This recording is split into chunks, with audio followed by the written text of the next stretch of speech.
Hey everyone, welcome back to my basement for another daily devotional.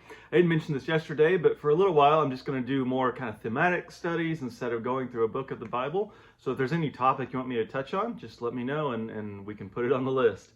But today we're thinking about the idea of the wrath of God. If you read a lot of places in Scripture, places like the prophets, we hear these predictions of God's destructive punishment. Israel's been unfaithful to the Lord, and so they're going to suffer because of that. So how should we understand the wrath of God in these sort of cases? And what about Jesus' death on the cross? Was that God beating up on him because God was so angry at what we did that he just had to hit somebody? That sounds more like abuse than punishment, but that's often the way we think about atonement. So here's an analogy that I think can help us understand what the wrath of God actually is. It's from a book called The Pursuing God. I'd show you, but I'm stuck at home. So imagine a fish jumping out of the water and landing on a dock. Right? The fish is going to start flopping around uncomfortably. And we typically, if we were thinking of punishment in that scenario, that would be someone coming by and beating the fish with an oar as punishment for its bad decision.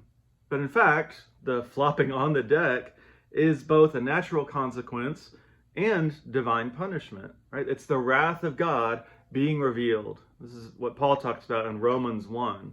God's wrath is not something that we're going to experience later. It's what we experience every time we make a bad decision. God is an interesting way of showing his anger. He gives us what we want, an author says. We're made to swim in the ocean of God's love and justice and peace and mercy. That's our natural environment.